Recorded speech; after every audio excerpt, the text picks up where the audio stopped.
교재 56페이지를 제가 읽겠습니다. 17장에서 욥은 새 친구들에게 아무런 위로를 받지 못하고 뭇 백성들에게 이야기거리가 되어버린 자신의 신세를 한탄합니다. 욥은 의인의 길에 대한 강한 의지를 보임과 동시에 고통 속에 살아가기보다는 차라리 하나님 앞에서 조용히 죽는 편이 낫다는 소망을 피력합니다. 18장에서 빌닷은 자신들을 비난한 욥의 태도에 몹시 화를 내면서도 여전히 인과응보적인 태도로 욥을 정죄합니다. 그는 악인의 운명에 대해 소설합니다. 욥이 악인으로서 멸망의 길을 가고 있다며 저주에 가까운 발언을 합니다. 지금 우리가 함께 읽고 있는 욥기는요, 욥이 고난을 받는 이유가 도대체 무엇인지에 대해서 치열한 논쟁 한복판에 있습니다.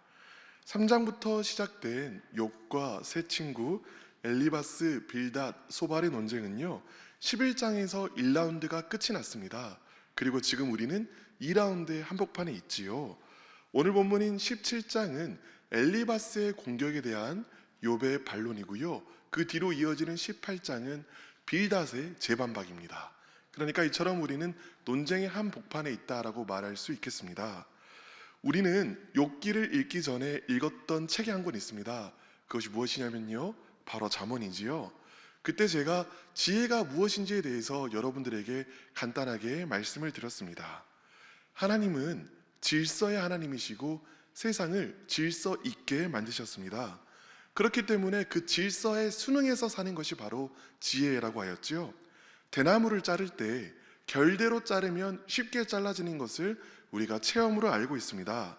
그처럼 하나님께서 만드신 이 세상의 질서, 곧 지혜에 따라 살게 되면 자연스럽게 삶에 번영이 임한다고 했습니다. 그리고 그 원칙을 모아둔 것이 바로 잠언이었지요. 그 핵심이 무엇이었습니까? 여호와를 경외하고 선하게 살면 하나님께서 복을 주시고, 죄를 짓고 살면, 악하게 살면 하나님께서 벌을 주신다는 것이었습니다.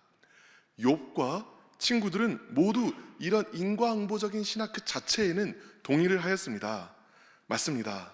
하나님은 주권의 하나님이시기 때문에 하나님을 경외하는 자들에게는 하나님께서 복을 주시고, 죄를 짓는 자들에게는 하나님께서 벌을 주셨지요.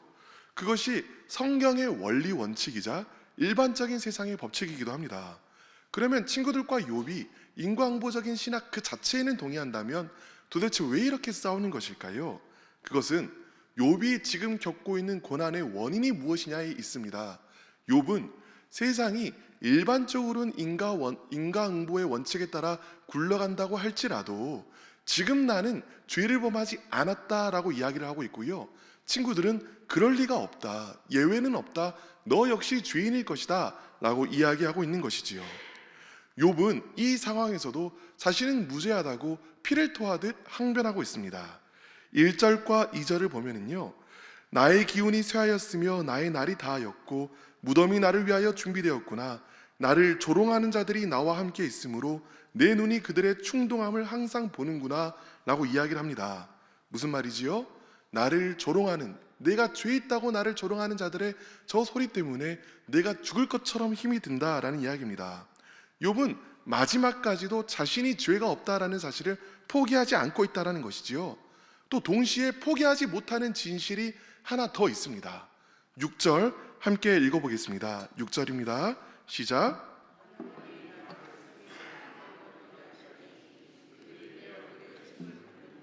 아멘. 누가 그랬다고 하죠? 하나님이 나를 백성의 속담거리가 되게 하시니. 그러니까요, 욥은요 지금 자신이 경험하는 고난이 하나님이 능력이 없어서, 하나님이 나를 신경 쓰지 않아서 벌어지는 무지하기한 일이 아니라 이 고난 역시 주신 분이 누구라면 하나님이다 라고 고백하고 있는 것입니다. 하나님은 여전히 주권의 하나님이셔서 이 고난 역시 하나님으로부터 나왔다라는 것이지요. 그러니까 욥은 지금 두 가지 진리 중에 어느 하나도 포기하지 않고 다 붙들고 있는 것입니다. 나는 죄를 지은 적이 없다, 이 사실도 붙들고 있고요, 동시에 하나님은 주권의 하나님이셔서 이 고난은 하나님이 주셨다도 붙들고 있습니다. 이 두 가지 충돌하는 것처럼 보이는 진리를 함께 붙들고 있으면서 욥의 입술 가운데는 놀라운 신앙의 고백이 터져 나옵니다. 바로 그것이 3절입니다. 3절 함께 읽어보겠습니다. 시작. 청하건대 나에게 담보물을 주소서. 나의 손을 잡아줄 자가 누구리이까?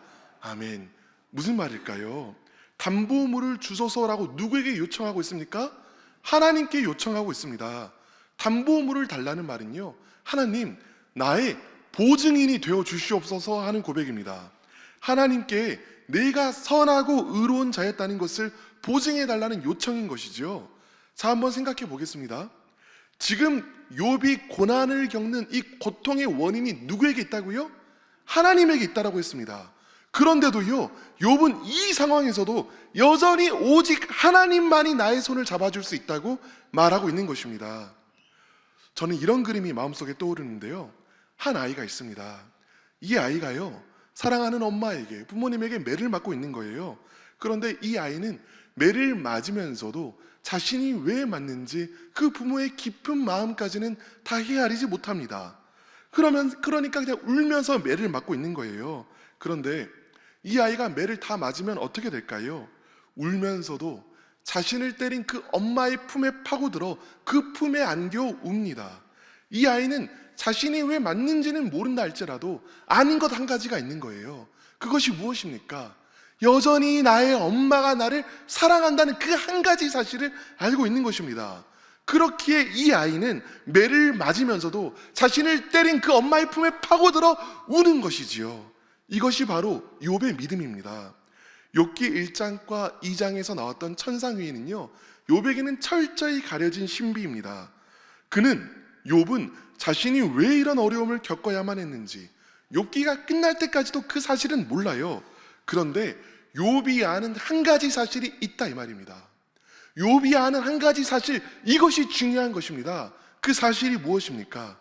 하나님이 여전히 나를 사랑하신다는 바로 이 사실입니다. 그렇기 때문에 욥은 하나님의 그 사랑에, 하나님이 지금 나를 벌하시는 것처럼 보이는 바로 이 상황에도 자기 자신을 던지는 것이죠. 이런 믿음, 고난 가운데에도 우리 자신을 하나님을 향해 던지는 이 믿음이 우리 안에 있기를 간절히 원합니다. 첫 번째 기도 제목입니다. 어떤 상황에도 하나님의 사랑을 확신하는 자가 되게 하소서. 어떤 상황에도 하나님의 사랑을 확신하는 자가 되게 하소서. 사랑하는 성도 여러분, 사실 우리 삶 가운데에도요, 우리가 알지 못하는, 이해하지 못하는 고난이 닥칠 때가 있습니다. 욥기가 말하는 것이 바로 이것이지요. 하나님을 신실하게 믿는 자의 삶 가운데에도 예기치 못한 고난이 있을 수 있다는 것입니다. 그럼 이때 어떻게 해야 할까요? 하나님을 믿어도 소용없다며 세상으로 나아가야겠습니까? 아니면 하나님께 상처받았다며 사람의 위로를 구걸해야겠습니까? 그렇지 않습니다. 바로 이러할 때에는요, 우리를 치시는 하나님, 그러나 우리를 죽기까지 사랑하시는 그 하나님의 사랑의 품으로 파고들어야만 합니다. 하나님, 나를 아프시게 하신 분이 주님이시지만 동시에 나를 고치실 수 있는 분도 주님밖에 없음을 제가 압니다. 그러므로 저는 주님을 떠날 수 없습니다. 이 믿음의 고백으로 주님 앞에 파고드는 우리가 되기를 간절히 바랍니다. 이제 17장 중반부에서요, 욥은 친구들에 대한 분노와 억울함을 토로합니다. 골자는 이것입니다. 저들이 내가 잘못했다고 정죄를 하는 이유는 정말로 내가 죄인이라서가 아니라 하나님을 변호해서 하나님께서 주시는 콩고물을 떡고물을 받고자 합니다 라는 것이지요. 5절 함께 읽어보겠습니다. 보상을 얻으려고 친구를 비난하는 자는 그의 자손들의 눈이 멀게 되리라. 욥의 억울함과 분노가 느껴집니다. 욥이 분노한 이유가 뭐라고 했지요? 말했듯 자신은 죄인이 아닌데도 친구들이 자신을 자꾸만 죄인이라고 하기 때문입니다. 그리고 욥이 죄인이 아니라는 사실은 성경의 증언이기도 합니다. 욥기 1장과 2장이 말해주듯 욥은 온전하고 완전하고 정직하여 악에서 떠난 자입니다. 욥의 고난의 원인은 분명 욥의 죄 때문이 아닙니다. 그러면서도요, 아까 말했던 것처럼 욥 자신도 인과응보론을 믿었습니다. 그렇기에 자신을 헛되이 비난하는 자들이 벌을 받을 것이다, 너희가 이런 잘못을 했으니 그 결과로 벌을 받을 것이다 라고 이야기할 수 있었던 것이지요. 그러나 지금 상황만 본다면 지금 상황이 어떠했습니까? 가장 의인이었던 욥 자신이 지금 세상에서 가장 비참한 자가 되어서 거리에 나앉고 있습니다. 모든 것을 다 빼앗겼을 뿐만 아니라 다시 회복할 가능성도 없어 보입니다. 그렇기에 욥에 있어서 자신의 고난은요, 그저 고난인 것이 아닙니다. 그가 믿던 세상의 질서가, 자신이 믿었던 신념 체계가 곧 자신의 믿음이 흔들리고 있는 상황이라는 것이죠. 이때, 바로 이때, 믿었는데 소용이 없네라는 생각이 드는 바로 이때 인간에게는 무서운 유혹이 찾아옵니다. 욥의 아내가 차라리 하나님을 욕하고 죽으라 라고 말했던 바로 그 유혹입니다. 하나님을 열심히 믿어도 고난, 믿지 않아도 고난이네. 어차피 고난이라면 굳이 힘들게 착하게 살 필요가 뭐가 있어. 어차피 이럴 거면 세상의 모든 것을 누리는 게 다 낫겠다. 이제는 먹고 자자. 내 마음대로 살자. 이렇게 생각할 수 있다는 것이죠. 그리고 이 모든 유혹의 배후에는 사탄이 있습니다. 사탄은 하나님께 이렇게 말했습니다. 욥이 어찌 까닭없이 하나님을 경외하리이까? 이익이 없다면, 믿음으로 따라오는 이익이 없다면 하나님을 믿을 리가 없다라는 것입니다. 마찬가지입니다. 우리 역시도요, 고난 가운데 있을 때 이 사탄의 유혹이 여지없이 우리를 찾아옵니다. 바로 이 유혹에 대해서 욥은 어떻게 대처했을까요? 욥은 무너지지 않았습니다. 일전에 아내의 요청을 거절했던 바로 그 믿음으로 오히려 바로 이때를, 바로 이 고난의 때를 욥은 자신의 마음속 깊은 곳에 있는 진정한 신앙을 드러내 보일 때로 삼습니다. 함께 9절을 다시 읽어보겠습니다. 9절입니다. 그러므로 의인은 그 길을 꾸준히 가고 손이 깨끗한 자는 점점 힘을 얻느니라. 아멘. 의인은 그 길을 꾸준히 갈 것이라고 이야기합니다. 여전히 세상에는 하나님이 계시고 세상의 선한 것은 지켜져야만 하며 나는 하나님의 원칙에 따라 살 것이라고 말하는 것이지요. 그리고 이렇게 살 때 점점 힘을 얻는다라고 이야기합니다. 그렇게 살아갈 수 있는 힘을, 그렇게 살아갈 수 있는 능력을 하나님께서 공급해 주시리라 고백하는 것이지요. 이렇게 욥은 마지막의 마지막까지 자신의 신실함을 지킵니다. 그리고 이 신실함을 지키는 이 모습이 바로 우리의 모습이 되어야 할 줄 믿습니다. 여러분, 우리가요, 살면서 사랑해도 상처받을 수 있습니다. 그럼에도 우리는 사랑을 결단하는 자들입니다. 용서해도요, 인정받지 못할 수 있습니다. 그럼에도 불구하고 우리는 용서를 결단하는 자들입니다. 정직해도 손해볼 수 있습니다. 그럼에도 우리는 정직을 결단하는 자들이고요. 노력해도 낙담할 수 있습니다. 그럼에도 불구하고 우리는 성실을 결단하는 사람들입니다. 바로 이러한 고백이 하나님 앞에 우리의 이삭을 바치는 길이며 우리의 신앙이 참된 신앙임을 증명하는 길입니다. 바로 이때 우리 안에 있는 참된 신앙이 드러나며 하나님께서 부어주는 능력이 우리 안에 충만히 가득 찰 줄을 믿습니다. 두 번째 기도 제목입니다. 그럼에도 바르게 살아가는 자 되게 하소서. 그럼에도 바르게 살아가는 자 되게 하소서.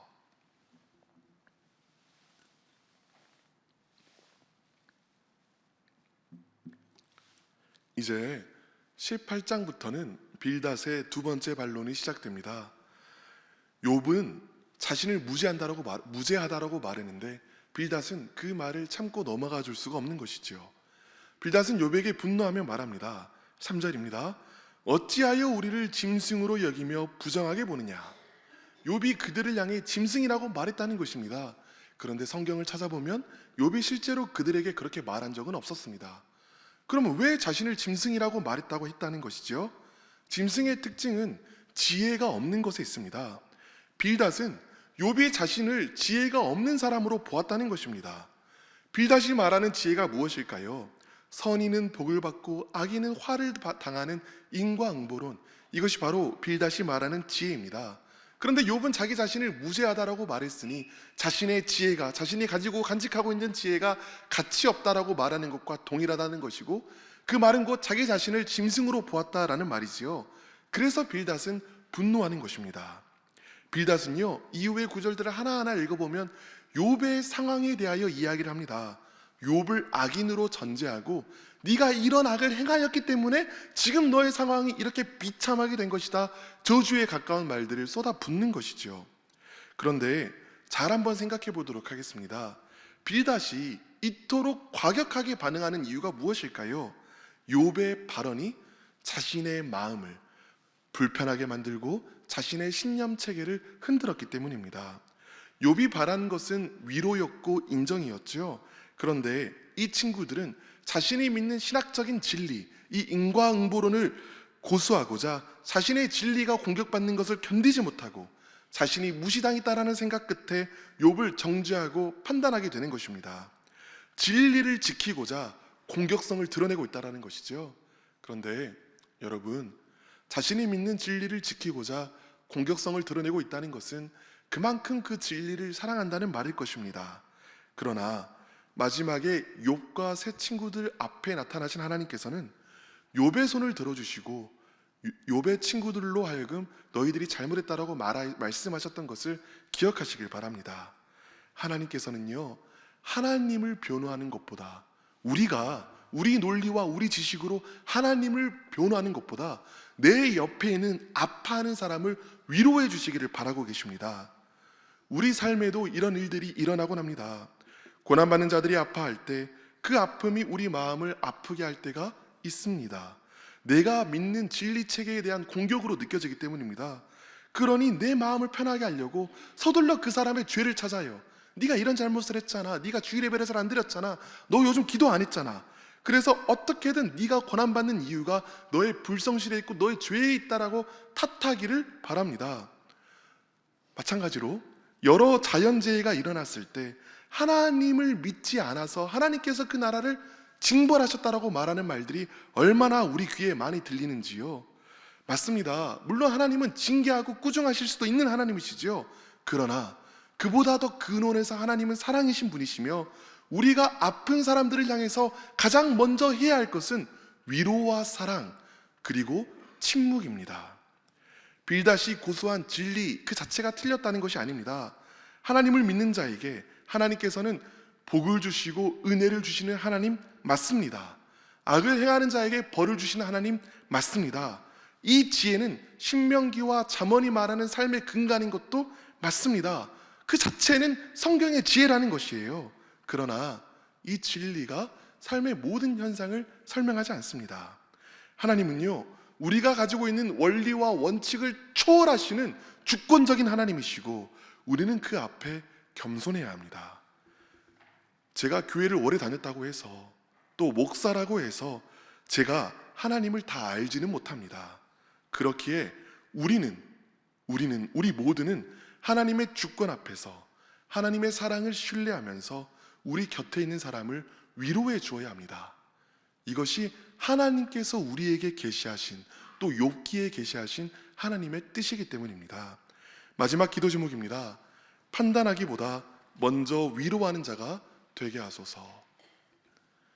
판단하기보다 먼저 위로하는 자가 되게 하소서. 이제 세 가지 기도 제목으로 기도하겠습니다. 첫 번째 기도 제목입니다. 어떤 상황에도 하나님의 사랑을 확신하는 자가 되게 하소서. 두 번째 기도 제목입니다. 그럼에도 바르게 살아가는 자 되게 하소서. 마지막 기도 제목입니다. 판단하기보다 먼저 위로하는 자가 되게 하소서. 이제 함께 기도하겠습니다. 주여 믿습니다. 주여 믿습니다. 주여 믿습니다.